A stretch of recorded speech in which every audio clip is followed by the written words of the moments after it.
Nabi Muhammad SAW nyenengin orang, bahkan dengan panggilan kesayangan. Kita semua tahu cerita bahwa Nabi Muhammad tuh suka panggil Sayyidah Aisyah dengan panggilan ya Humaira, wahai yang pipinya kemerahan. Itu sampai malam-malam, Bu, bangunin beliau tuh, ketuk pintu, Nabi Muhammad tetap aja panggilannya ya Humaira gitu, wahai yang pipinya kemerahan.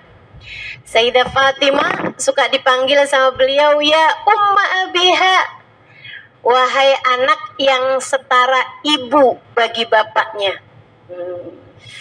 Nabi ini banget ya. Jadi Nabi suka panggil orang-orang kesayangannya dengan panggilan kesayangan yang disukai sama orang tersebut, bukan yang kita sukai. Ya, bukan yang kita sukai gitu kan. Kamu panggil suami kamu dengan panggilan hai gemoy, kamu berasanya kayak lucu gitu, dianya belum tentu suka.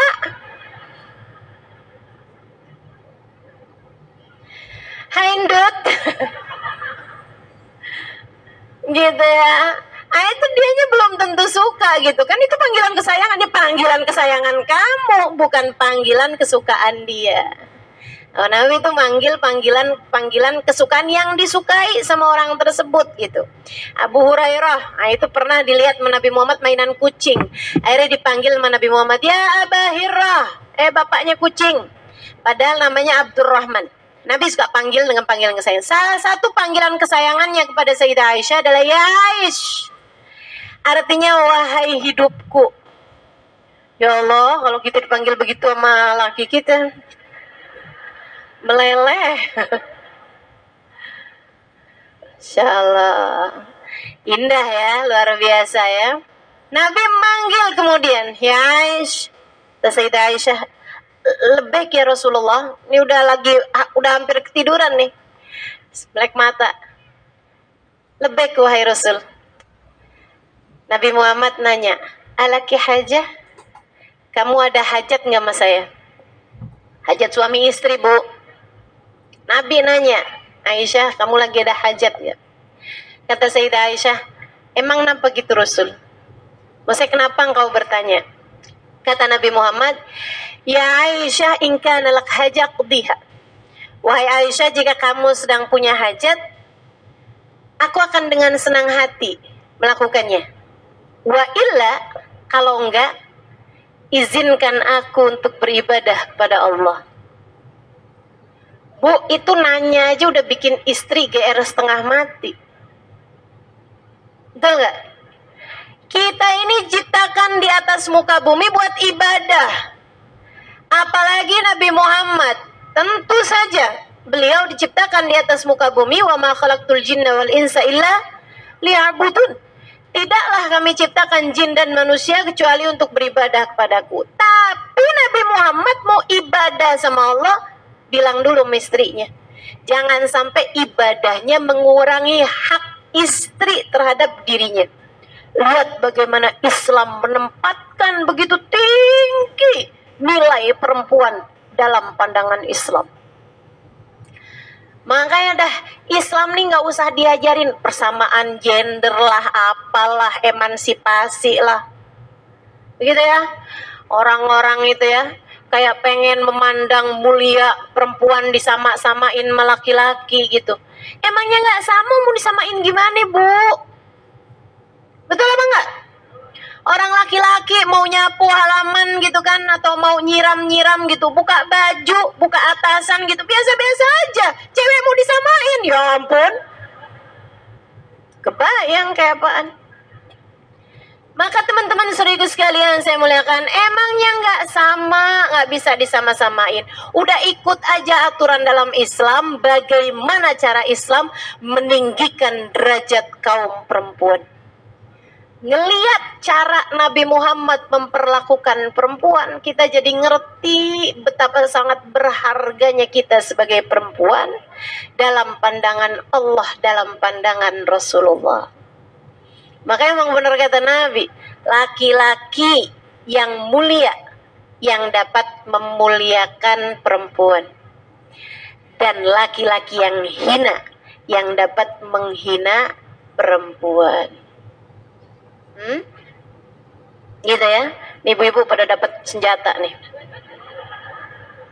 Apa tadi Ustazah? Ulangi coba. Biar saya bisa bilangin sama suami saya itu ya. Kalau dia udah menghina-hina saya, memang hanya laki-laki hina yang suka menghina perempuan. Masya Allah, Masya Allah. Teman-teman saya sekalian, saya muliakan Nabi kita Muhammad alaihi wasallam. Katanya Sayyidah Aisyah, ya Allah, kok Nabi ya mau tahajud, mau ibadah malam, sampai minta izin, Mas, ya Allah, GR Sayyidah Aisyah. Sayyidah Aisyah kemudian menjawab, ini perempuan berilmu. Perempuan berilmu, coba nih, liatin jawaban perempuan berilmu. Kalau kamu tanyain nama suaminya kayak begitu, palingan jawabannya, jangan banget.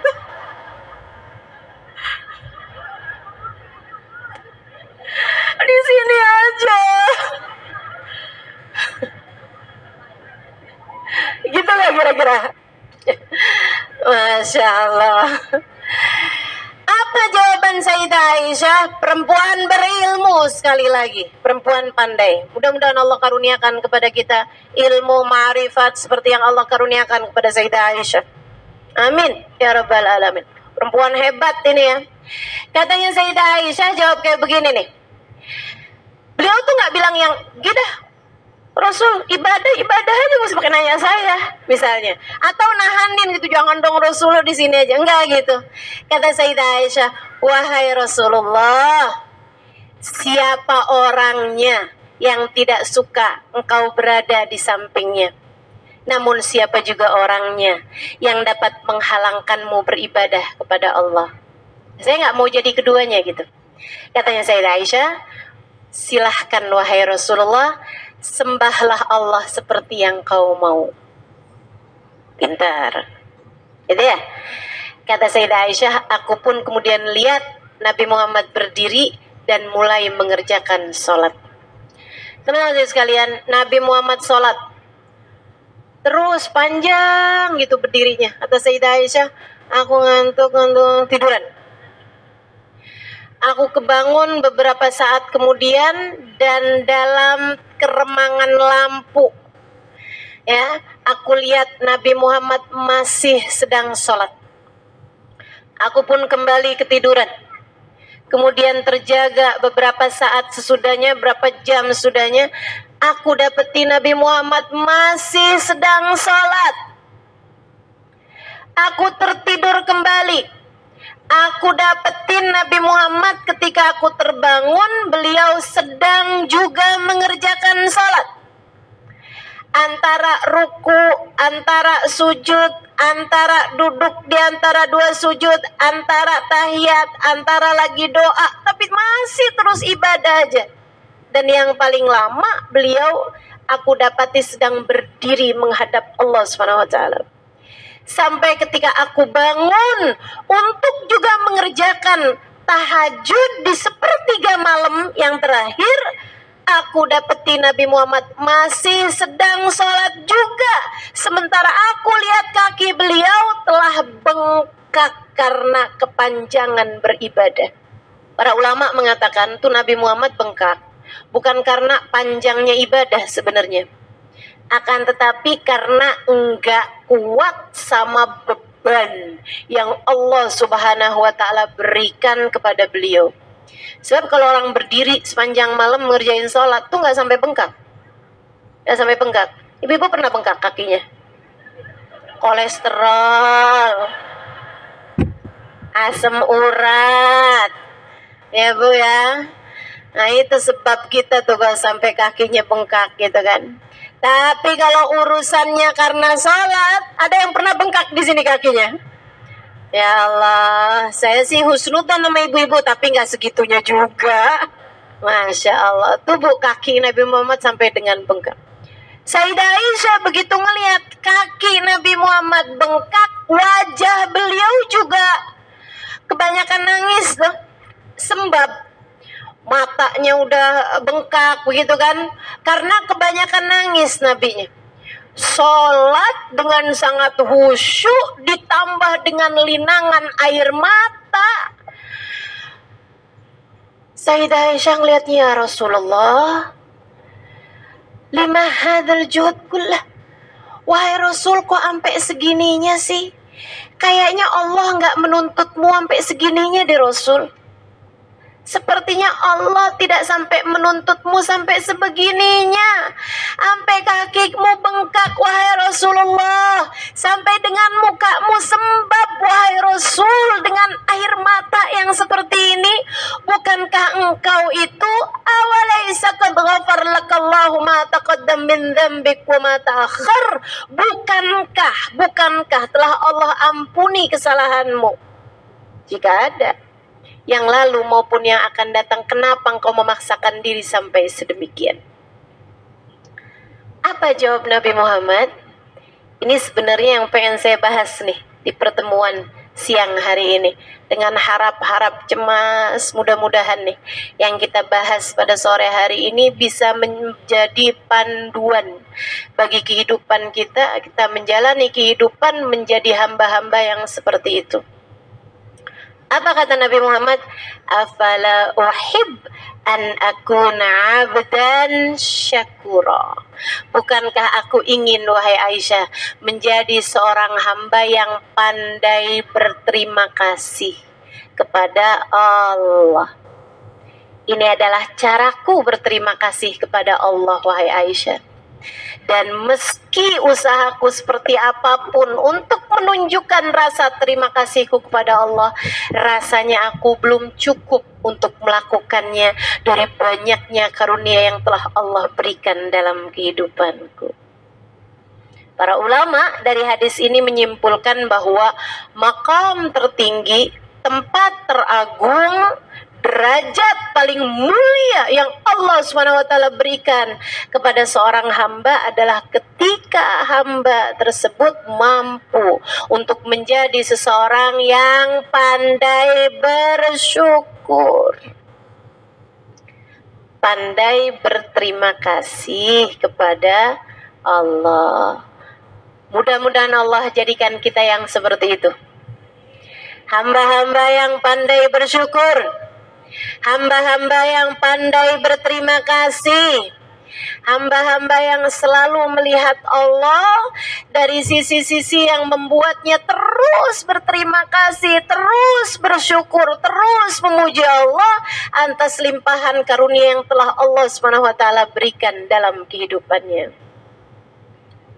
Gitu teman-teman sekalian, tingkatan tertinggi seorang hamba tuh jadi hamba yang syakura, jadi hamba yang pandai berterima kasih. Coba kita lihat dalam hidup kita, mana yang lebih sering kamu pikirkan hal-hal indah yang Allah beri dalam hidupmu sehingga kamu banyak terima kasihnya, atau hal-hal kurang menyenangkan yang ada dalam dirimu sehingga kamu banyak ngeluhnya? Gak usah dijawab, masing-masing silakan lihat aja dirinya masing-masing nih. Kayaknya dalam hidup saya nih banyakan ngeluhnya apa banyakan terima kasihnya selama ini ya? Coba kita lihat. Dalam urusan orang tua, kamu dengan orang tuamu, kamu lebih sering yang alhamdulillah orang tua saya tuh ya alhamdulillah begitu, atau kenapa ya lahir dari orang tua yang begini nih? Coba enakan gitu hidup saya ya, kalau orang tua saya nggak gitu-gitu, kayaknya enakan nih hidup saya. Mana yang lebih sering kamu rasakan gitu? Kemudian saudara-saudara kamu, kakak adekmu, kamu lebih sering mikir yang alhamdulillah punya saudara, seneng bener, atau lebih sering mikir yang ya ampun punya saudara gini amat ya, nyusahin mulu? Mana yang lebih sering kamu syukuri? Terhadap suamimu, para istri, mana yang lebih sering kamu rasakan alhamdulillah punya suami baik, punya suami, Masya Allah. Ya Allah, panjangin umurnya, sehatin badannya ya Allah. Gimana hidup saya kalau nggak ada dia? Alhamdulillah, alhamdulillah. Begitu? Atau yang ya ampun punya laki ribetin mulu ya? Nggak ada apa laki-laki lain gitu bisa tuker tambah.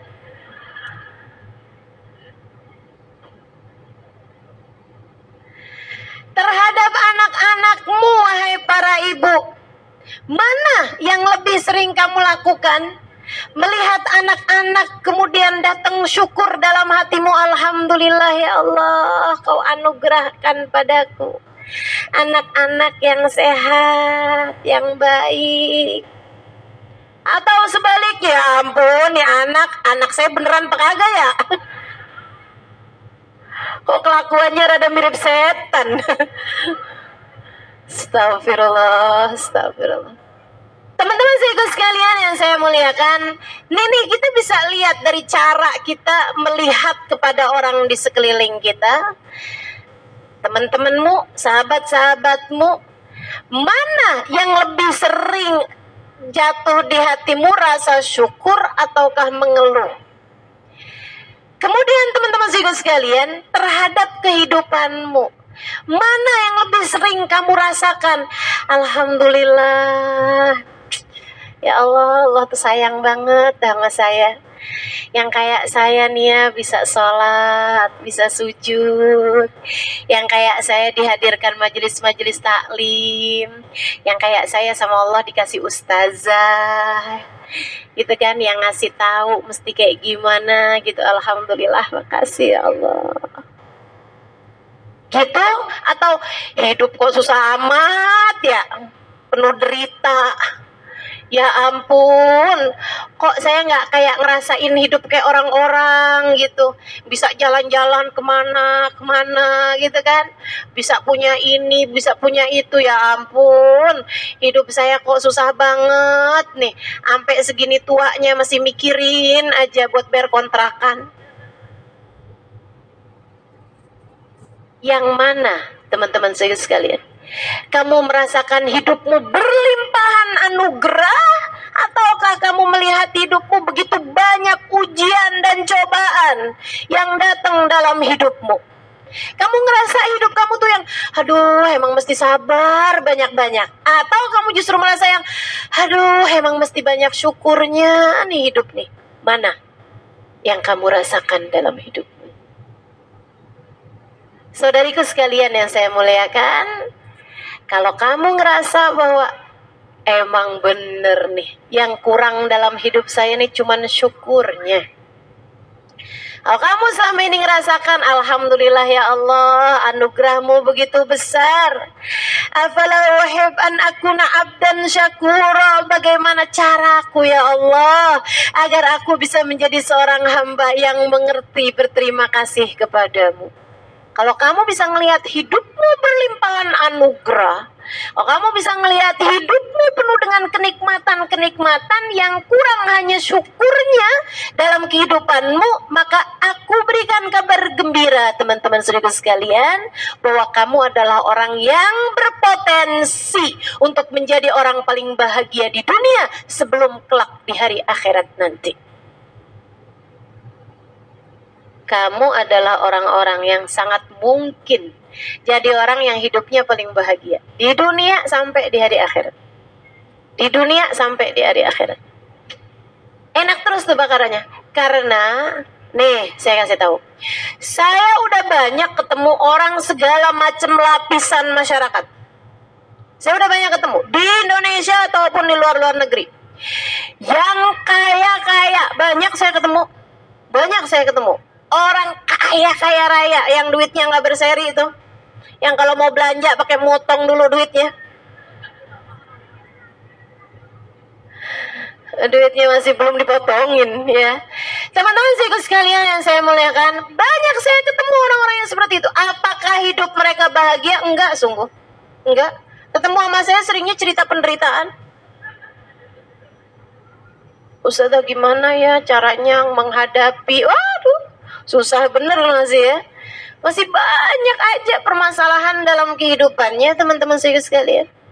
Oh ternyata kalau saya tanya kepada mereka, apakah hidup kamu bahagia?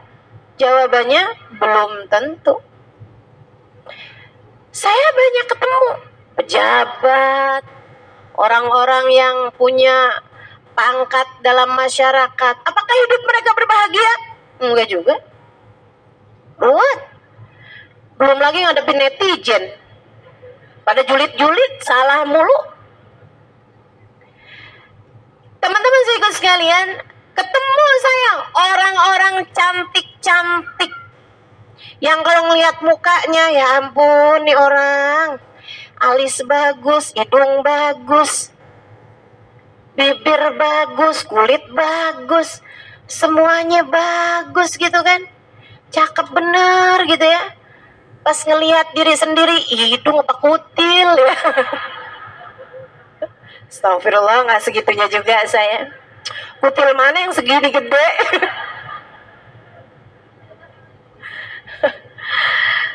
Masya Allah. Teman-teman saya sekalian, saya muliakan, apakah hidup mereka bahagia? Enggak juga. Belum tentu. Enggak juga. Saya ketemu orang pintar-pintar. Ketemu orang pintar-pintar, gelar doktor, profesor, dan lain sebagainya. Sekolah lama-lama tuh, bukan cuman S1, S2, S Podeng, S Teler, semuanya tuh. Semuanya diborong sama dia gitu. Apakah hidup mereka bahagia? Belum tentu. Belum tentu. Karena Allah tuh ternyata buat kehidupan manusia tuh nggak ada yang nggak diuji. Semua orang dengan perjuangannya masing-masing, dengan ujiannya masing-masing. Bisa jadi dia kaya, artinya ujiannya bukan dari sisi ekonomi, tapi dari sisi yang lain. Ya Bu ya? Orang tuh nggak ada yang benar hidupnya. Saya selalu bilang, bukan benar dalam artian ini ya, dalam artian menjalani kehidupan. Tapi manusia itu tidak ada yang ideal. Tidak ada kehidupan siapapun yang ideal, teman-teman. Yang pas semuanya tuh nggak ada. Tahu kenapa? Karena Allah menciptakan dunia ini bukan untuk dunia. Kalau kamu dikasih kehidupan yang ideal, kapan ceritanya kamu kangen sama surga? Ini yang selalu saya ingatkan kepada diri saya sendiri. Lagi datang sakit, nih cara Allah buat bikin saya kangen sama surga. Lagi datang kesulitan, nih dia nih, cara Allah buat bikin saya kangen sama surga. Lagi bikin dibenci sama orang, ini dia nih, cara Allah buat saya kangen sama surga. Lagi nggak bisa tidur, susah mau buat tidur misalnya gitu ya. Ini dia cara Allah buat bikin saya kangen sama surga. Listrik lagi mati, itu dia tuh cara Allah buat bikin kita kangen sama surga. Kalau semua yang kamu mau di atas muka bumi ini sama Allah dikasih, gimana ceritanya kamu mau kangen sama surga, teman-teman? Betul apa enggak? Badan sehat terus, dicinta terus sama orang, gitu kan ya? Kemudian apa yang kita mau semuanya ada, semua orang sayang sama kita, begitu kan? Semua kejadiannya di rumah tuh semua terus saja yang kita mauin, yang kita pengenin, pengen ini dikasih, pengen itu dikasih. Lah kapan ceritanya kita mau kangen sama surga gitu kan? Gak ada ceritanya. Kita jadinya terlalu betah hidup di dunia. Padahal dunia ini tidak diciptakan untuk kesejatian, akan tetapi semua yang ada di dunia ini adalah fana, adalah sementara. Sesuatunya pasti akan habis, akan hilang. Teman-teman saya sekalian, saya muliakan, dia dunia nggak pernah ideal buat siapapun. Udah, nggak usah ngarepin hidup bahagia dengan keidealan. Semuanya terjadi seperti yang kita mau gitu, nggak ada. Kamu mau lihat hidupnya siapa yang ideal? Hidupnya Ustazah Halimah kayaknya ideal. Siapa bilang? Saya sudah menikah 20 tahun dan saya belum ada anak, ideal? Nggak ideal pasti. Kan begitu ya? Teman-teman sekalian, nggak ideal. Hidup siapapun tuh nggak ada yang ideal. Kalau kamu nganggap hidup seseorang ideal, yaitu karena dia mampu menampilkan yang ideal-idealnya itu aja. Banyak ustadzah yang ideal tuh yang di Instagram yang suka ngasih tahu lagi liburan sama suaminya ke Belanda, sama anak-anaknya naik pesawat, duduknya di kelas bisnis, masuk hotelnya yang bintang 7.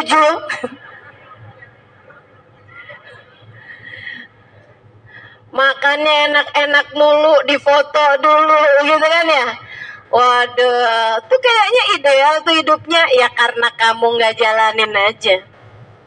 Orang mau menampilkan apa yang dia pengen tampilin, itu nggak selalunya sama dengan realitanya, gitu kan ya.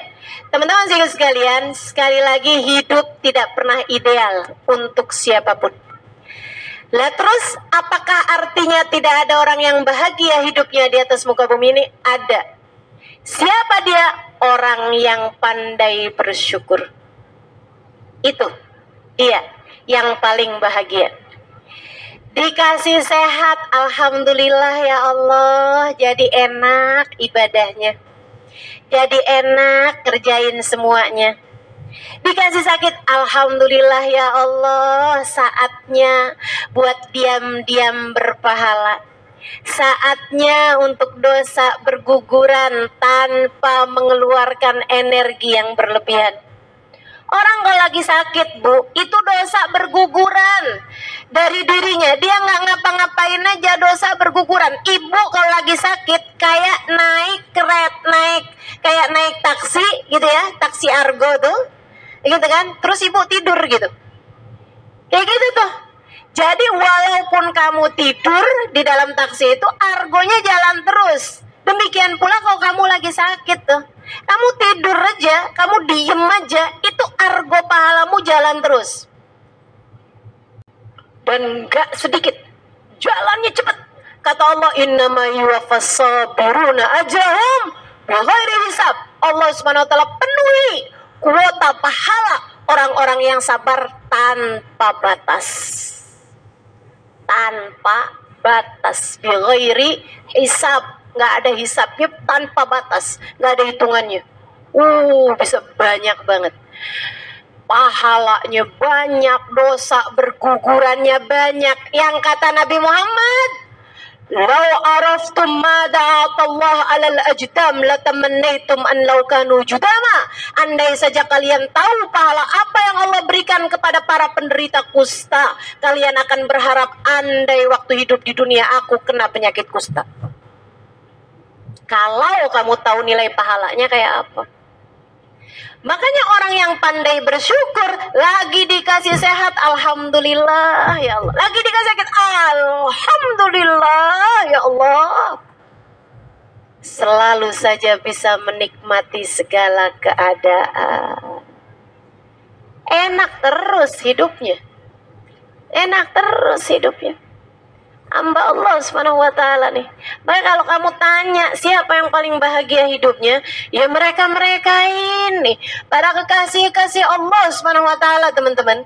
Jadi kalau kamu menganggap bahwa saya pengen hidup saya bahagia, gimana caranya nih biar punya banyak uang, gimana caranya nih biar saya bisa kawin sama laki-laki yang kaya raya, gimana caranya nih biar saya bisa jadi bininya pejabat, misalnya gitu. Kamu sedang salah arah menentukan kemana alamat bahagiamu. Alamat bahagia ada pada hati yang mampu mensyukuri segala keadaan. Alamat bahagia ada pada hati yang selalu mengingat Allah dalam segala keadaan. Karenanya Allah mengatakan tentang mereka, ala inna awliya Allah la khawfun alaihim wa lahum yahzanun. Ketahuilah sesungguhnya para kekasih Allah la khawfun alaihim, gak punya rasa khawatir, tidak punya rasa ketakutan, tidak dijebak dalam rasa ketakutan, tidak terpenjara dalam kekhawatiran. Mereka hidup dalam damai, mereka hidup dalam kesejahteraan, mereka hidup dalam kesentosaan, mereka hidup dalam kebahagiaan karena mereka menikmati setiap momen yang datang dalam kehidupan. Hamba-hamba paling bahagia. La khauf, nggak punya rasa takut, nggak punya rasa khawatir. Walahum yahzanun, dan mereka tidak punya huzn, tidak punya kesedihan dalam hidupnya. Nggak punya sedih, sedih aja nggak punya. Apalagi stres, apalagi depresi, nggak ada. Bahagia terus-terusan. Teman-teman, beberapa waktu yang lalu, beberapa tahun lalu saya ada pergi ke Aceh. Ada satu daerah pertama itu ya yang saya ngisi kajian di situ. Ada satu daerah itu teman-teman, ada makamnya seorang waliullah di sana dari marga Bilfaqih, Abdurrahman Bilfaqih. Beliau makamnya di situ, beliau sama istrinya.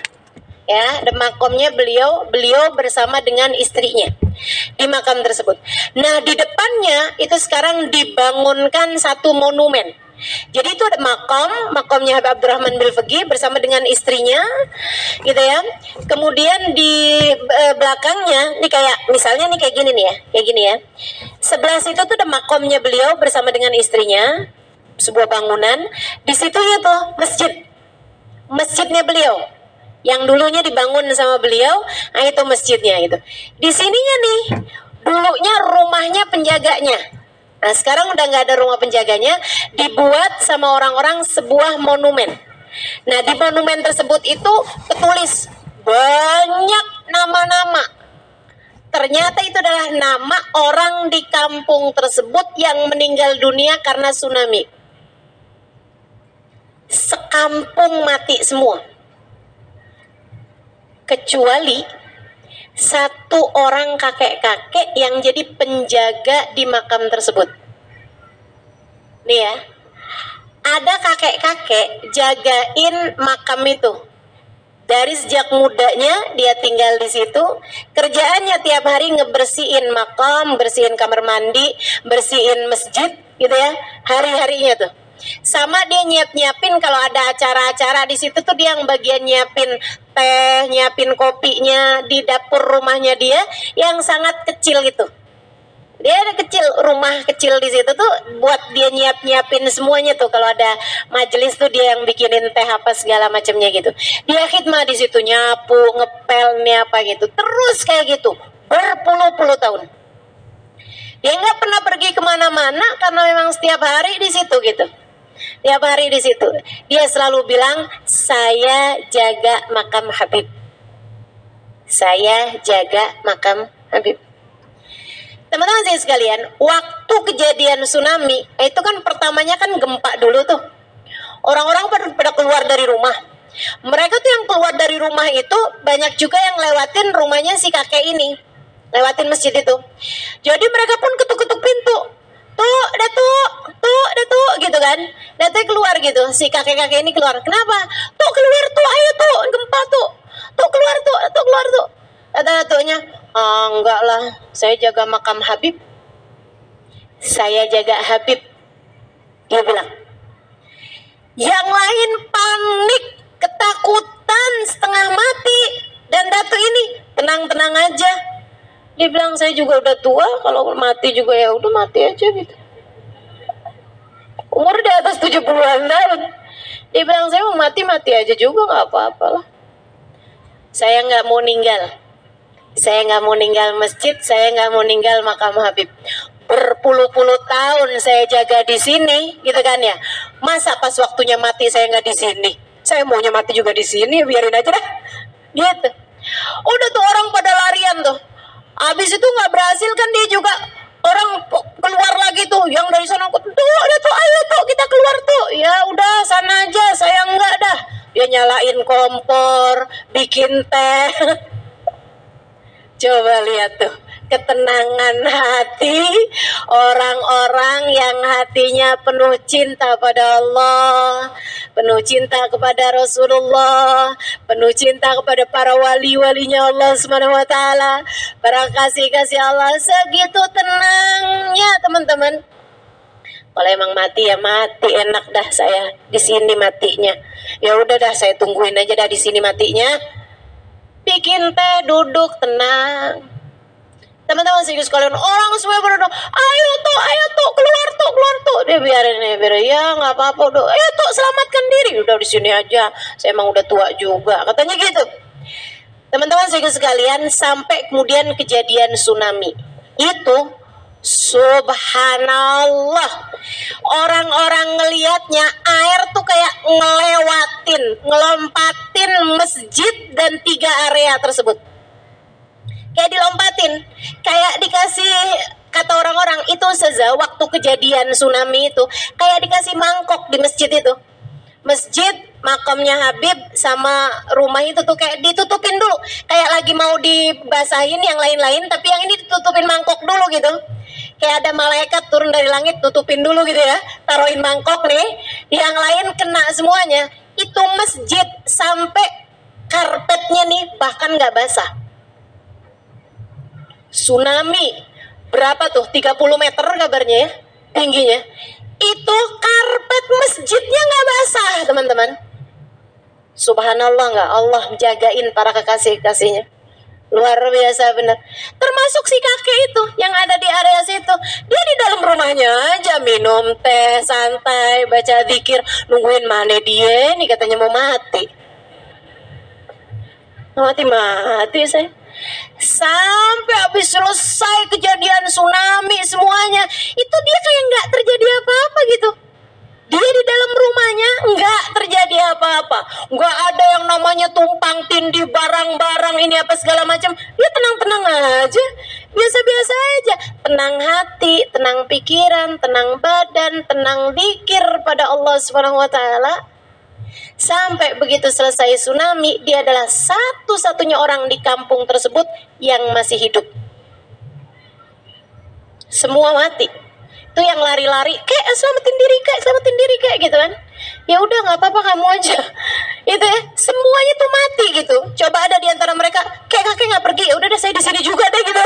Malah selamat dia. Masya Allah, Masya Allah. Bagaimana para walinya Allah Subhanahu wa taala, la khaufun alaihim, enggak punya rasa khawatir.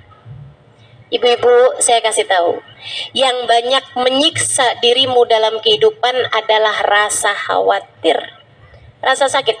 Makanya Allah ketika menyebutkan ujian-ujian di atas muka bumi ini, yang nomor 1 Allah sebut adalah rasa khawatir. Kata Allah Subhanahu wa taala, wala yabluwannakum bisyai'in minal khauf. Disebut duluan sama Allah, khauf duluan. Kenapa? Karena manusia ini ketakutannya terhadap sesuatu lebih menyiksa dia daripada sesuatu tersebut. Ingat awal-awal corona, ketakutan terhadap COVID, ketakutan terhadap corona lebih besar daripada penyakit coronanya itu sendiri. Seringkali seperti itu, bukan begitu? Ingat apa nggak ingat?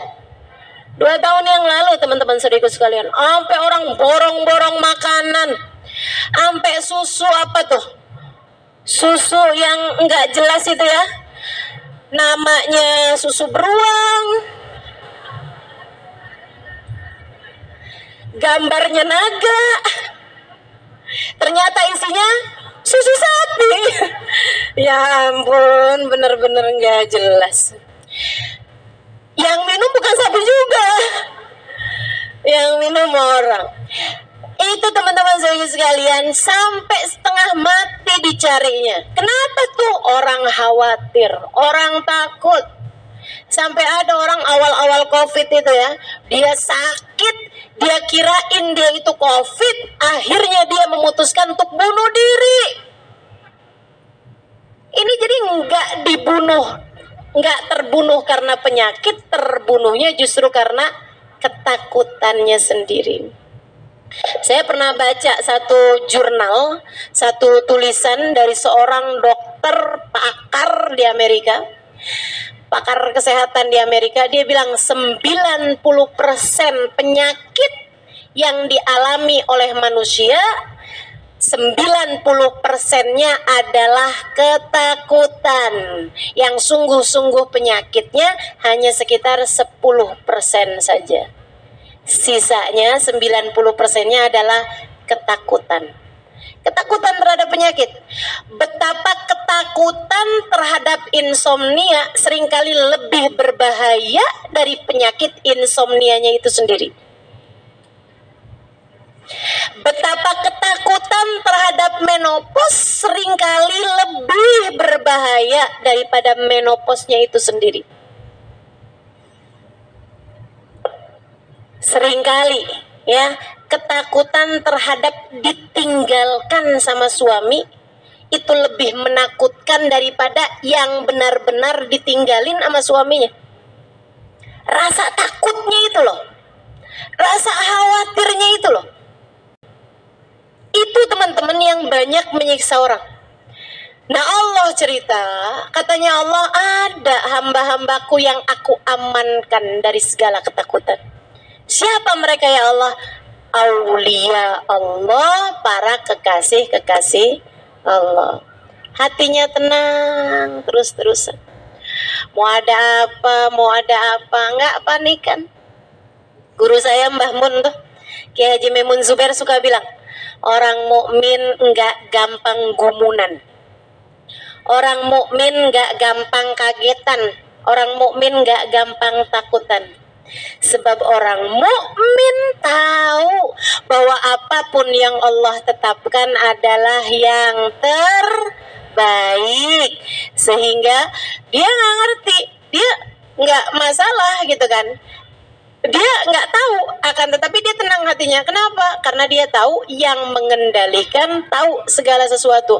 Teman-teman saya sekalian, belajar deh dari naik pesawat. Kamu kalau naik pesawat, kadang-kadang kalau naik pesawat ya, kalau pesawatnya lagi tenang-tenang aja gitu kan, sampai bisa tidur di pesawat. Saya paling gampang banget dah tidur di pesawat. Dan saya lihatin orang-orang juga pada banyak pada tidur di pesawat. Apalagi kalau udah malam-malam pesawatnya gitu kan ya. Ya ampun, dibawa naik ke atas tuh pertama tuh udah kayak diindung-indung, ngantuk bener gitu. Kadang pesawatnya belum ini aja, belum mulai terbang bener gitu, kitanya udah ke alam mana tahu udah ngantuk banget, enak banget. Ayo teman-teman saya sekalian, kamu bisa tenang sampai tidur naik pesawat, padahal kamu nggak kenal loh sama pilotnya. Ada nggak di sini yang kalau mau naik pesawat kenalan dulu sama pilotnya? Nggak ada. Segitu tenangnya gitu kan. Kenapa kamu sampai bisa tidur di atas pesawat padahal kamu nggak kenal sama pilotnya? Padahal bisa jadi pilotnya lagi stres, aku pengen bunuh diri, tapi bunuh dirinya nggak mau sendirian, dah sekalian nih semua penumpang saya ajak bunuh diri, kan bisa aja begitu. Tapi kita tenang gitu. Dalam hidup kamu, yang pilotnya yang tahu segala sesuatu, Allah subhanahu wa ta'ala, pilot kehidupan kita. Kenapa kamu segitu paniknya? Kenapa kamu segitu takutnya? Pilotnya Allah, Bu. Nggak usah takut sama apapun. Pilotnya Allah, Dek. Nggak usah khawatir urusan jodoh. Pilotnya Allah, Bu. Nggak usah segitu khawatirnya, curigaannya sama suami. Pilotnya Allah, Mbak. Nggak usah takut segitunya urusan rezeki. Hidupmu udah diatur. Hidupmu sedang dijalankan oleh yang mengerti segala sesuatu. Kamu yang tenang di dalam pesawat kehidupanmu, cukuplah dengan kamu berkata, wa ufawwidu amri ilallah, innallaha basirum bil ibad. Aku serahkan seluruh kehidupanku, urusanku kepada Allah. Aku tahu Allah Maha mengetahui segala urusan yang terbaik bagi setiap hamba-hambanya. Yang tenang, duduk yang tenang dalam pesawat kehidupanmu. Silahkan nikmati, tidur apa yang tenang, yang enak, gak usah khawatir. Kan begitu? Nah, mulai hari ini pokoknya inget-inget aja. Setiap kali datang ketakutan, astagfirullah, astagfirullah, astagfirullah. Kok saya segitu nggak percayanya sama Allah? Gituin aja. Lagi datang sakit, panik segala macam, astagfirullah, astagfirullah. Kok saya segitu nggak yakinnya sama Allah? Allah udah bilang faida maritu fahuwa yashfin, katanya Nabi Allah Ibrahim. Apabila aku sakit maka Allah lah yang menyembuhkanku. Udah, gak usah khawatir. Lagi pula Allah udah bilang juga, la yukallifullahu nafsan, aku tidak akan membebani seorang hamba di luar batas kemampuannya. Udah, Allah yang ngatur kehidupan. Dia bilang gak akan aku bebani hambaku di luar batas kemampuannya. Di dunia ini, semua ujian, semua musibah, semua perih, semua luka, semua galau, semua ketakutanmu, semua apapun yang kamu takutkan, itu tidak akan terjadi di luar batas kemampuanmu, teman-teman. Gak usah khawatir itu. Gak usah khawatir. Jangan biarkan hidupmu disiksa oleh kekhawatiran. Jangan biarkan hidupmu disiksa oleh ketakutan. Jangan biarkan hari-harimu terpenjara dalam kegalauan. Jalanin hari-hari dengan penuh sukacita. Jalani hari-hari dengan penuh rasa syukur. Kan gitu ya? Makanya kalau saya ditanya, kenapa kita perlu bersyukur dalam kehidupan? Ya karena kita tahu bahwa kehidupan kita ini udah ada yang ngatur. Yang ngaturnya tahu yang terbaik. Jadi yang perlu kita lakukan hanyalah berterima kasih kepadanya, yang telah mengaturkan yang terbaik dalam hidup kita. Insya Allah. Lagi pula nih ya, nih saya kasih tahu, orang itu kalau bersyukur bakal disayang sama Allah. Ibu gak usah jauh-jauh, ibu saya kasih percontohan. Ibu punya 2 anak, dua-duanya ibu kasih, ibu sayangin, ibu suka beli-beliin hadiah gitu. Jangan 2 deh, 3 deh. 3 nih, ibu punya anak 3. Tiga-tiganya ibu sayangin, ibu kasih, ibu suka beli-beliin sesuatu gitu kan. Kalau ibu pergi-pergi dari mana-mana, ibu bawain oleh-oleh gitu. Cuman perlakuan mereka itu bisa bikin kamu bisa jadi tambah sayang, tambah cinta atau enggak gitu. Yang satu nih, kalau dikasih dia bilang, iya, makasih. Udah gitu doang. Kalau dikasih apa-apa, nak, nih mama tadi habis beliin kamu sepatu baru gitu. Iya, makasih. Yang satu, mama ngapain sih, ini sepatunya jelek banget sih. Ini mama bukan sepatu nih, mana? Ini mestinya mau buat lempar anjing nih. Yang satu lagi begitu dikasih sepatu, dia buka, ya ampun mama baik banget. Mama makasih ya ma. Cakep banget sepatunya, ya ampun. Mudah-mudahan mama banyak rezekinya. Kasih ya. Siapa di antara ketiga anak tersebut yang akan kamu kasih lebih setiap kali kamu pergian atau kamu punya uang? Yang kebayang muka yang mana? Yang ketiga, pasti itu. Itu udah pasti. Makanya itu yang Allah Subhanahu wa ta'ala sebutkan. Allah cinta kepada hambanya yang pandai bersyukur. Allah cinta sama hambanya yang pandai berterima kasih. Teman-teman saudaraku sekalian, dan saya dapati para wali-walinya Allah, para kekasih-kasihnya Allah, para ulama-ulamanya Allah, rata-rata tuh yang kayak begitu tuh hidupnya tuh seneng mulu. Saya jumpa sama Ubabah Zahra, itu mukanya senyum terus. Kalau tanyain gimana kabarnya, alhamdulillah, alhamdulillah, lakal hamd ya Rabb, alhamdulillah. Saya bayangin, ya Allah, Allah pasti seneng banget punya hamba Ubabah Zahra nih. Saya ketemu Babah Nur bintu Alwi. Sampai sekarang saya nggak tahu mukanya dia kalau lagi nggak senyum. Saya cerita tuh di buku Bidadari Bumi yang pertama, bagaimana seorang perempuan yang saya ketemuin di bis, wanita di bis judulnya, itu bisa-bisanya mobil ngerem mendadak karena takut nabrak seorang anak yang melintas di jalanan. Itu sampai dari kuatnya ngerem sampai si ibu ini terpelanting bolak-balik sampai berdarah, sampai dahinya terbentur ke pintunya bis. Saya nggak bisa ngebayangin kayak apa tuh pada sakitnya badannya, kayak apa pusingnya kepalanya, dan kayak apa perihnya lukanya karena dia sempat pegangan tangannya malah masuk tuh ke besi yang menonjol, dan itu besinya kemudian merosot gitu kan, akhirnya masuk nih besinya nih ke tangannya, darahnya muncrat. Dan itu waktu kejadian yang seperti itu bibirnya tersenyum kemudian bilang, makasih ya Allah. Kaget banget saya. Saya tanyain, gimana keadaanmu, Bu?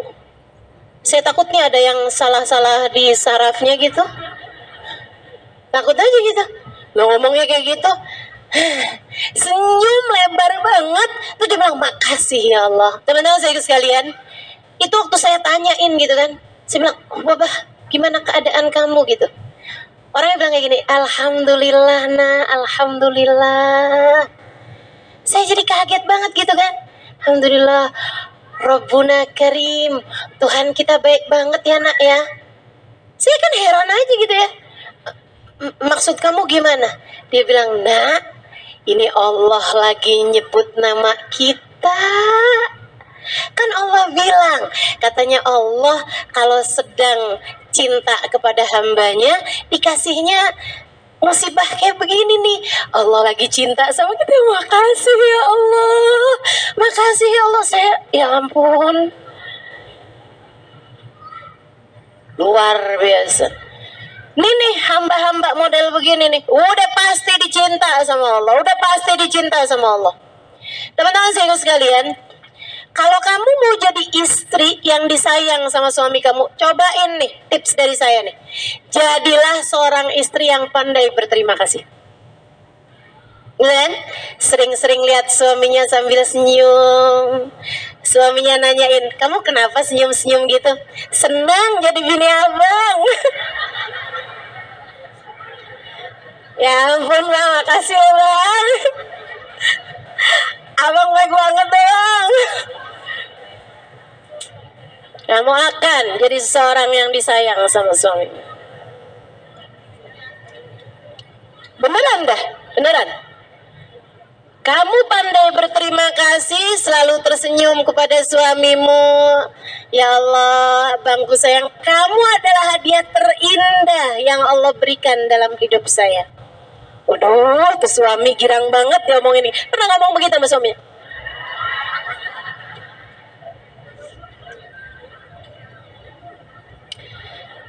Ya Allah Bu, bisa-bisanya loh Ibu tuh loh. Kalau sama orang lain, orang minggir kita jalan aja kita terima kasihnya bolak-balik. Betul apa enggak? Giliran di dalam rumah, kalau ada yang kayak begituan, suami kita kayak begitu, boro-boro kita terima kasihin. Dia bilang, makanya emang jangan di situ. Bikin sempit aja loh, kayak nggak ada tempat lain aja. Masya Allah, Masya Allah, Masya Allah. Yuk teman-teman, belajar jadi orang yang pandai berterima kasih. Kamu akan tercinta. Kamu akan tercinta. Di sisi orang, di sisi siapapun tuh orang kalau pandai berterima kasih bakalan dicinta. Apalagi sama Allah SWT, emang udah pasti. Allah bakalan cinta kepada hamba-hambanya yang syakur. Sampai Allah SWT bilang, wa qalilun min ibadiyas syakur. Dikit kata Allah, dikit. Hambaku yang pandai berterima kasih itu dikit banget. Kalau kita bisa jadi salah satunya, itu adalah sebuah tanda besar bahwa kamu adalah seorang yang pantas disayang, dicinta Allah Subhanahu. Jadi mulai sekarang, tiap kali kamu datang ngeluh-ngeluh apapun aja, coba tanya balik sama hati kamu. Coba tanya balik sama hati kamu. Tiap kali kamu ngerasa, nih kayaknya duit saya nih, dompet saya nih udah tipis banget ya. Ya ampun, kok hidup saya susah banget gitu. Balikin. Susah apa ya saya? Enggak kayaknya nggak susah kok. Ini jangan-jangan nih bukan cuman dompet saya nih yang tipis nih. Ini kayaknya ada yang lebih tipis dari dompet, yaitu rasa syukur saya kepada Allah. Tiap kali kamu datang ngeluh, kenapa hidup saya begini, kenapa hari saya begitu, kenapa saya keadaannya begini, kenapa saya begitu, langsung ingetin sama diri sendiri, astagfirullah, begitu banyak nikmat yang Allah subhanahu wa ta'ala berikan dalam kehidupan saya. Kenapa fokus saya justru kepada hal-hal tidak menyenangkan yang datang dalam kehidupan saya? Bu, kalau bisa dipersenin tuh ya, dari 100 yang gak enak palingan 2 bu, 98-nya enak. Betul apa enggak? Nih kamu lagi sakit nih, apanya? Perut, oh kaki masih bagus aja, kepala masih bener, tangan masih bener, yang lain-lain masih bener. Yang benernya masih 98%. Dari yang gak enak, yang gak nyampe 2% sebenarnya. Kenapa kok fokus kamu kepada yang 2%? Kenapa nggak ke yang 98% yang banyak itu gitu? Allah bilang, fadkuru ala Allah la'allakum tuflihun. Selalu ingatlah kenikmatan-kenikmatan dari Allah, maka kamu akan menjadi seseorang yang beruntung, seseorang yang berbahagia, seseorang yang damai hidupnya, karena yang kamu lihat fokusmu selalu kepada ala Allah, pemberian-pemberian Allah, kenikmatan-kenikmatan dari Allah, kesenangan-kesenangan dari Allah Subhanahu wa taala, yang bahkan dalam yang gak senengnya itu juga tuh seneng sebenarnya. Kayak yang tadi saya bilang, kamu sehat seneng, oh iya itu udah pasti. Tapi sakit pun sebenarnya kalau kamu inget-ingetin lagi sebenarnya seneng juga. Kok bisa? Ngapusin dosa, bikin kamu jadi lebih kuat, bikin kamu jadi naik derajatnya, bikin kamu jadi ada banyak hal teman-teman, dan bikin kamu bisa diam-diam berpahala, bikin kamu jadi tambah dekat sama Allah Subhanahu wa taala. Itu ada banyak banget kebaikan-kebaikan yang kamu bisa dapatkan dalam sakitmu tersebut gitu. Makanya teman-teman saudaraku sekalian yang saya muliakan, bahkan sehat perlu disyukuri, sakit pun juga perlu disyukuri. Maka apa yang gak perlu disyukuri? Semuanya perlu disyukuri gitu. Kamu dipuji orang, senang, alhamdulillah, Allah udah tutupin aib-aib kamu, orang jadi lihatnya semuanya yang bagus-bagus. Alhamdulillah ya Allah, Engkau telah tutupi aib-aibku di dunia ya Allah, maka tutupilah lagi aib-aibku di akhirat ya Allah, biar orang-orang ngelihatnya yang bagus-bagus terus. Makasih ya Allah. Di saat kamu lagi diomongin orang, di saat kamu lagi dijelek-jelekan orang, alhamdulillah ya Allah, ada orang banyak transfer pahala sama saya. Bu, Ibu tahu gak sih, kalau kamu lagi digibahin orang, itu orang lagi transfer pahalanya dia ke dalam rekening kamu. Kamu kalau ada orang transfer duit, kamu akan ngucapin apa sama dia? Ya ampun, makasih banget. Nggak nyangka loh kamu transfer. Berapa 2 juta? Ya Allah, makasih banget. Ya ampun, baik banget sih. Bu, ada orang transfer tahajud. Kamu mau tahajud ngantuk setengah mati, ada orang transfer tahajudnya. Ibu bilang apa sama dia? Makasih. Ya ampun, kamu baik banget sih. Kan gitu. Emang ada ustaz orang transfer tahajud? Banyak tuh yang ngomongin kamu di tukang sayur. Itu lagi tuh udah transfer tahajud, transfer duha, transfer segala macem tuh. Jadi begitu kamu tahu, Bu tahu nggak, si itu habis ngomongin kamu, oh, alhamdulillah makasih, udah baik-baik banget ya, alhamdulillah. Kamu syukuri apa kamu keluhi? Kamu syukuri. Apa yang gak bisa disyukuri di atas muka bumi ini? Syukur. Teman-teman saudaraku sekalian, syukur. Itu yang membuat Sayyidina Ali bin Abi Thalib bilang, katanya Sayyidina Ali bin Abi Thalib, Lau futihat anil ghita makhtartu illal waqi'. Andai aku dibuka hijab sama Allah Subhanahu wa taala, bisa dikasih pilihan sama Allah Subhanahu wa taala berbagai macam hal, aku tidak akan memilih kecuali kenyataan, kecuali apa yang terjadi. Nggak akan aku pilih kecuali yang terjadi. Kenapa gitu wahai Sayyidina Ali? Andai aku dikasih pilihan nih, kata Sayyidina Ali, dalam hidup nih, kamu maunya apa, kamu maunya apa? Ya udah ya Allah, yang udah kau tentukan aja ya Allah. Kenapa gitu? Karena aku tahu yang Allah tentukan dalam hidupku adalah yang terbaik dalam hidupku ini. Gitu teman-teman. Kamu gak bisa milih, yang bisa milih buat kamu Allah. Sebab kamu gak tahu yang terbaik. Yang tahu yang terbaik bagimu adalah Allah.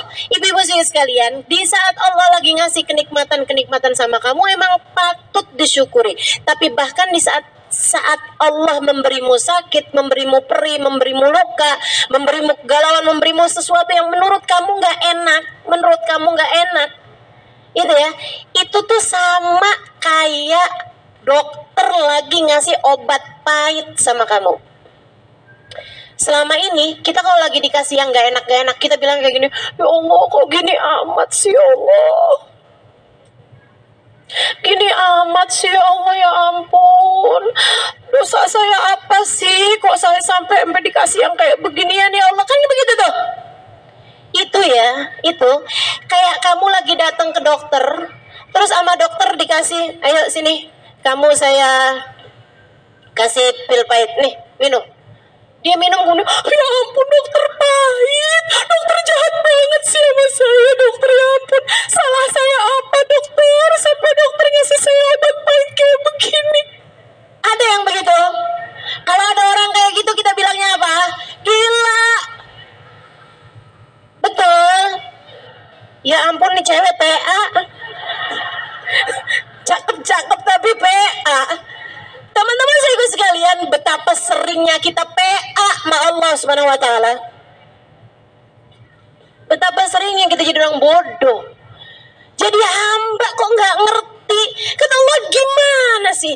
Saya kasih sakit, saya kasih pahit dalam hidupmu, biar kamu tambah sehat, biar kamu tambah tinggi, biar kamu tambah paham, biar kamu tambah banyak pahalanya, biar kamu tambah banyak kebaikannya, biar kamu tambah mengerti hidupmu adalah untuk aku, biar kamu tambah dekat sama aku, biar kamu tambah cinta sama aku. Lah dia malah nanya, dosa saya apa ya Allah? Itu kalau Allah mau bilang, dosa kamu ya banyak. Ya Allah, ya Allah. Yuk, jadi hamba yang pandai bersyukur. Sama kayak kamu, begitu dikasih obat yang pahit-pahit kayak begitu, kita bilang, makasih ya dok ya. Berapa dok bayarnya? Malah kita mau bayar, malah kita mau balas. Itu sebabnya kenapa Nabi Muhammad nggak selesai sujudnya. Karena Nabi Muhammad mau bilang, ya Allah makasih, ya Allah makasih, ya Allah makasih. Nabi Muhammad sujud, tapi terus Nabi Muhammad ingat, nah sujud ini kan juga perlu disyukuri. Jadi saya syukurnya dengan apa? Ya udah dengan sholat. Tapi ini kan sholat juga kenikmatan baru lagi yang begitu nikmat, rasanya harus saya syukuri. Dengan apa saya bersyukur kepadamu ya Allah? Ketika seorang hamba tidak tahu lagi bagaimana cara bersyukur atas kenikmatan yang Allah Subhanahu wa taala berikan padanya, maka berarti dia telah mencapai pada hakikat syukur yang sesungguhnya. Kata Nabi Muhammad ketika Sayyidina Abu Bakar bertanya mengenai hal ini, Nabi Muhammad bilang, ajzuka ani syukri syukru. Wahai Abu Bakar, ketidakmampuanmu, kamu merasa diri tidak mampu bersyukur, itu adalah hakikat syukur yang sesungguhnya. Kamu udah nggak tahu lagi gimana caranya berterima kasih nih. Terima kasih gimana caranya? Ya udah kamu taat. Tapi kan taat itu juga kenikmatan yang harus kita syukuri juga. Jadi caranya gimana? Ya udah banyakin sujud. Tapi kan sujud itu juga sebuah kenikmatan yang harus kita syukuri juga. Gimana dong caranya? Ya udah banyak nyebut nama Allah. Tapi di saat kita nyebut nama Allah tuh nikmat, hati kita damai, hidup kita tenang. Kan itu harus disyukuri juga. Gimana cara bersyukurnya? Ya udah nggak ada. Jadi ajzuka an syukri syukru. Ketika kamu sudah nggak ngerti lagi bagaimana cara berterima kasih, karena setiap kali kamu hendak berterima kasih, kamu kepentok sama kenikmatan baru lagi yang harus diterima kasihin lagi. Terus seperti itu, kamu tidak mampu lagi untuk mensyukurinya, kamu udah nyerah, ya Allah, saya nggak ngerti caranya berterima kasih. Sebab setiap kali aku berterima kasih dengan apapun, itu adalah kenikmatan baru yang kau berikan padaku. Maka bagaimana cara aku berterima kasih padamu, ya Allah? Saat itulah kamu telah mencapai hakikat syukur yang sesungguhnya. Teman-teman sekalian, terakhir, kamu dalam hidupmu tuh harus terus-terusan bersyukur. Gitu ya. Kenapa? Karena Allah sudah berjanji, la in syakartum la azidannakum. Jadi kalau saya tanya kenapa kita perlu bersyukur, yang pertama biar hati kita bahagia terus-terusan. Itu ya. Gitu kan? Kemudian yang kedua, kenapa kita perlu bersyukur? Karena kita tahu bahwa apapun yang Allah tetapkan dalam kehidupan adalah yang terbaik. Kemudian yang ketiganya ini, kenapa kita perlu bersyukur dalam kehidupan? Teman-teman sekalian, saya mulakan yang pertama biar kamu berbahagia. Yang kedua, karena kita paham bahwasanya apapun yang Allah tetapkan adalah yang terbaik. Dan yang terakhirnya, kenapa? Ada banyak hal ya, tapi udah 3 aja lah biar gampang inget-ingetnya. Kenapa kita perlu bersyukur? Teman-teman sekalian, la in syakartum, biar kamu ditambahin terus kenikmatannya. Ini penting, dengerin saya. Kamu kalau pengen sesuatu hal dari kenikmatan itu terus bertambah, apapun aja bentuknya, terutama dalam hal urusan ibadah, cobain buat syukurin sesuatu tersebut, pasti bakal ditambahin. Teman-teman sekalian, kenapa orang kaya kebanyakan makin kaya? Karena mereka mensyukuri kekayaannya, sehingga sama Allah terus-terusan ditambahin kekayaannya. Kenapa orang pinter makin pinter? Karena mereka memang menganggap nilainya yang perlu disyukuri adalah ilmu. Sehingga setiap kali mereka dapat ilmu, ya Allah senengnya. Terus dia syukurin, terus dia hargain ilmu tersebut, disyukurin terus gitu. Lama-lama tambah terus ilmunya. Kenapa ahli ibadah, ahli taat semakin juga tambah banyak taatnya? Kenapa orang soleh semakin soleh hari demi hari? Kan betul itu ya? Karena mereka mensyukuri kesolehannya, mensyukuri ibadahnya, sehingga sama Allah ditambahin. Dan kenapa ahli maksiat tambah hari tambah banyak maksiatnya? Karena mereka menghargai kesenangan maksiat tersebut. Mereka suka mensyukuri kesenangan maksiat tersebut. Habis pacaran seneng gitu kan, nah rasa seneng mereka, syukur mereka membuat Allah kemudian ngasih lagi tuh maksiat. Tambah lagi maksiatnya. Makanya kalau kamu ngerasa kok saya susah ya buat bangun tahajud, saya kasih tahu caranya. Kamu niatin mau bangun tahajud, kamu pasangin alarmnya dan lain sebagainya. Kamu bertaubat dari dosa-dosa kamu sepanjang hari tersebut, minta maaf dulu sama suami dan lain sebagainya sebelum tidur, gitu ya. Karena seringkali yang bikin kita nggak bangun adalah karena dosa-dosa kita di waktu siang, teman-teman.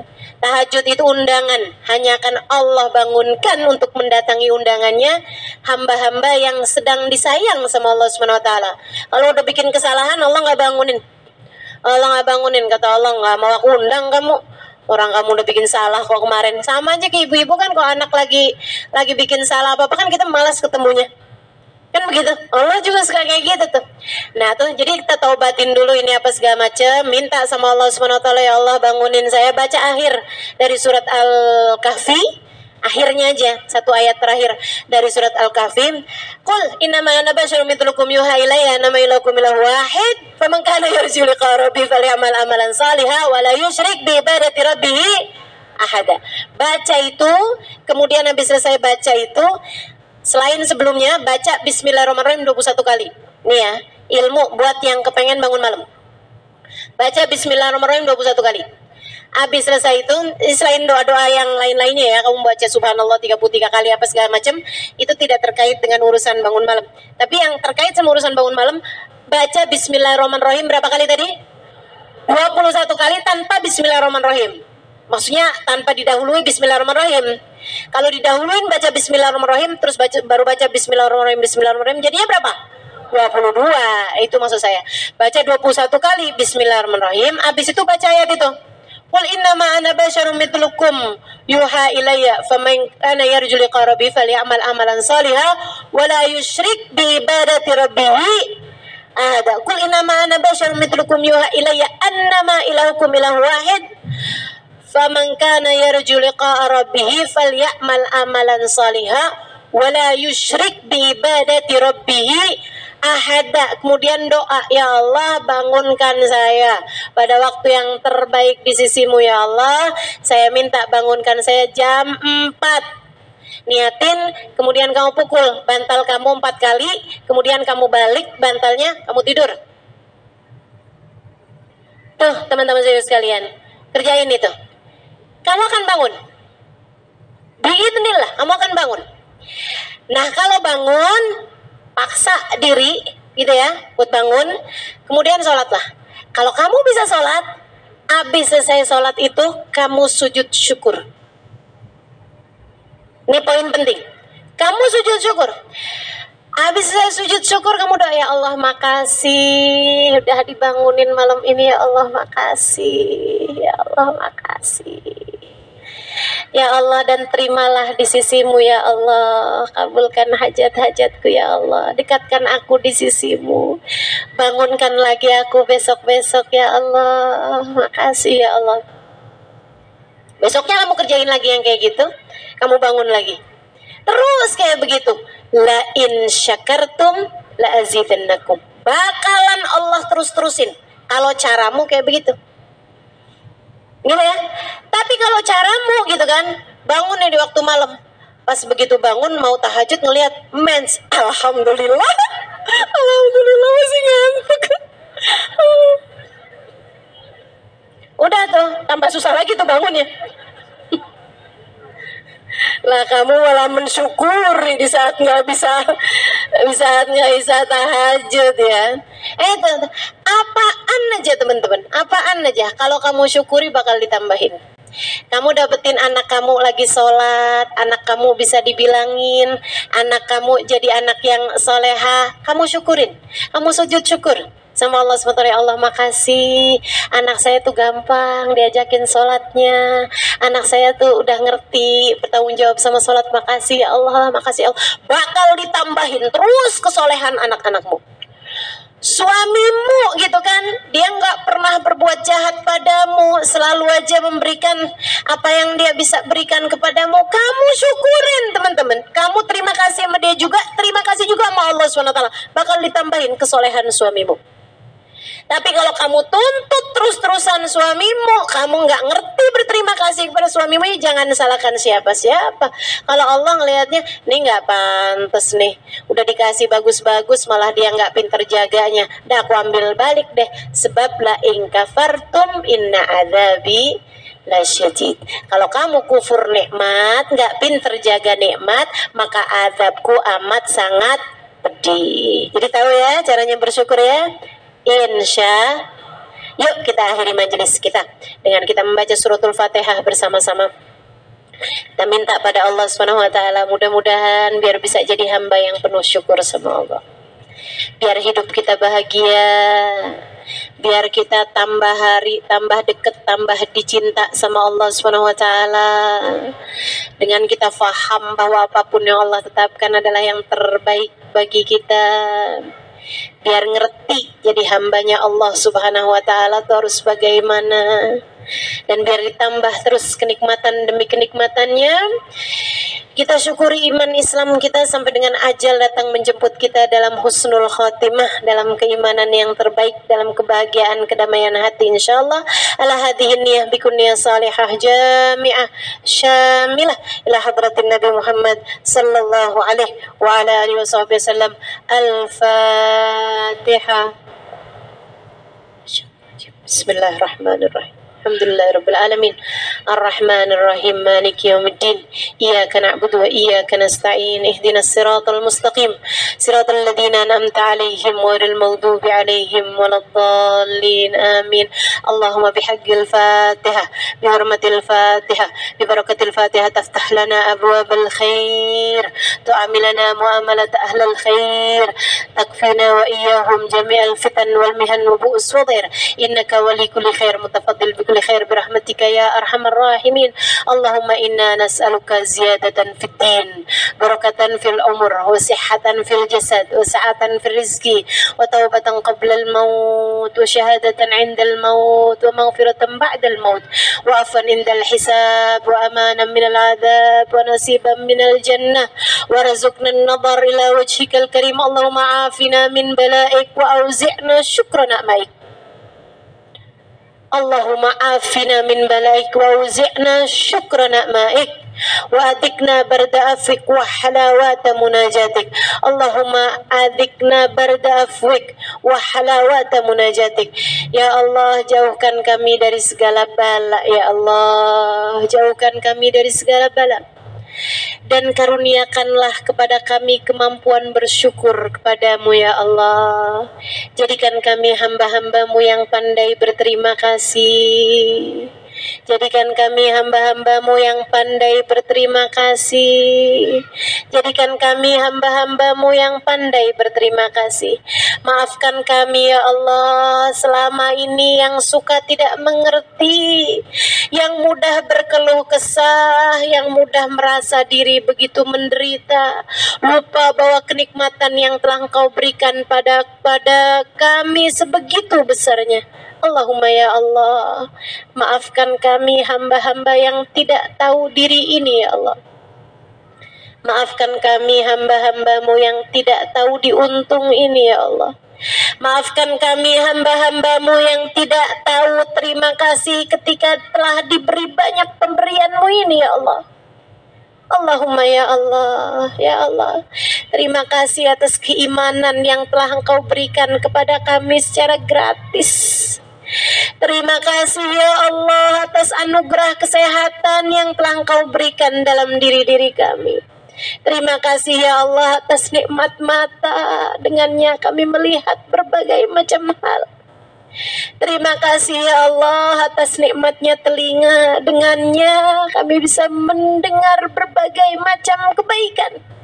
Ya Allah, terima kasih Kau karuniakan kepada kami telinga, dengannya kami mendengarkan pembahasan pada hari ini. Ya Allah, terima kasih atas nikmatnya lisan, atas nikmatnya kami berzikir menyebut-nyebut namamu ya Allah. Betapa menyebut-nyebut namamu membuat hati kami damai, sementara mengingat-ingat kesenangan-kesenangan dari diri-diri kami membuat hati kami semakin gelap, semakin panik, semakin takut, semakin khawatir. Allahumma ya Allah, jadikan lisan kami lisan yang pandai berzikir, pandai bersyukur, pandai mengingat-ingat Engkau ya Allah, ya Allah, ya Allah. Jadikan lisan kami lisan yang pandai berterima kasih kepadamu dan kepada hamba-hambamu. Allahumma ya Allah, ya Allah, ya Allah. Terima kasih atas nikmatnya anggota badan yang masih dapat kami gunakan sesuai dengan fungsinya. Terima kasih ya Allah atas nikmatnya kaki yang telah Engkau hadirkan di majelis-majelis yang mulia seperti ini. Ya Allah, terima kasih atas nikmatnya perkumpulan-perkumpulan yang baik, atas nikmatnya majelis-majelis ta'lim. Ya Allah, jangan pernah jauhkan kami darinya. Terima kasih atas nikmatnya ilmu yang masih Engkau perdengarkan kepada kami ya Allah. Jangan pernah jauh-jauhkan kami darinya. Allahumma ya Allah, ya Allah, ya Allah. Lebih daripada semuanya, terima kasih atas nikmat iman dan Islam yang telah Kau karuniakan dalam hati kami. Terima kasih ya Allah atas nikmatnya cinta yang telah Kau karuniakan dalam hati kami. Cinta kepadamu, cinta kepada Nabi Muhammad, cinta kepada para kekasih-kekasih-Mu ya Allah, ya Allah, ya Allah. Terima kasih ya Allah atas nikmatnya hati yang mengenal kepadamu ya Allah. Terima kasih ya Allah, hati kami telah Engkau perkenalkan kepadamu ya Allah. Terima kasih, hati kami telah Engkau perkenalkan kepadamu ya Allah. Ya Allah, jika Engkau melihat betapa busuknya hati kami, tentu tidak pantas kami mendapatkan pemahaman terhadap-Mu. Tentu tidak pantas kami menjadi hamba yang mengenal-Mu. Tentu tidak pantas Kau jadikan lisan kami menyebut nama-Mu, akal pikiran kami mengingat tentang-Mu. Allahumma ya Allah, kan tapi Engkau begitu dermawan. Kau biarkan hati kami mengenal-Mu. Kau biarkan hati kami Kau perdengarkan hal-hal yang baik tentang-Mu ya Allah. Kau perkenalkan hati kami cinta padamu. Kau perkenalkan hati kami cinta kepada Nabi Muhammad. Kau perkenalkan hati kami mencintai para kekasih-kekasih-Mu. Terima kasih ya Allah. Dan jangan pernah cabut hidayah ini dari dalam diri kami ya Allah. Jangan pernah cabut rasa-rasa yang indah ini dari dalam hati kami ya Allah. Tetapkanlah iman dan Islam dalam hati kami. Tetapkan cinta dan kasih sayang dalam hati kami. Tetapkan hati kami mengenal-Mu ya Allah. Sampai datang ajal menjemput kami ya Allah. Dan hati kami mengingat-Mu ya Allah. Dan hati kami selalu mengingat-Mu ya Allah. Dan hati kami selalu bersyukur kepadamu ya Allah.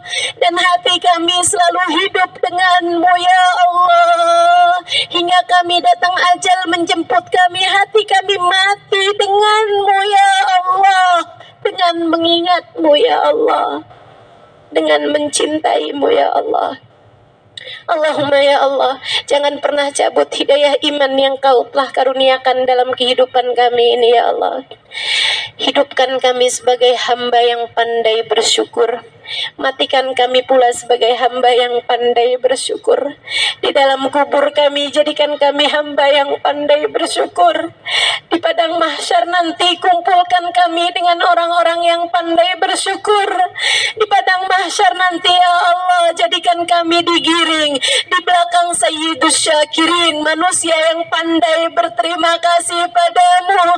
Baginda kami Nabi besar Muhammad sallallahu alaihi wa ala alihi wasallam yang telah mengatakan, afala uhibbu an akuna abdan syakura ya Allah. Jangan jauhkan kami dari Nabi Muhammad.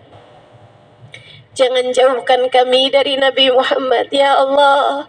Kami di dunia aja udah senang kalau kami lagi solawatan kepada Nabi Muhammad, lagi ucap salam kepada Nabi Muhammad, lagi dengerin cerita tentang Nabi Muhammad. Kami minta di hari akhirat nanti ya Allah, biar bisa pandang wajah Nabi Muhammad, biar bisa dengar suara Nabi Muhammad, biar bisa salaman sama Nabi Muhammad, biar bisa cium wangi Nabi Muhammad, biar bisa digiring di belakang Nabi Muhammad ya Allah, ya Allah, ya Allah. Allahumma ya Allah, ajarkan terus kepada kami bagaimana cara menjalani kehidupan seperti yang Kau mau.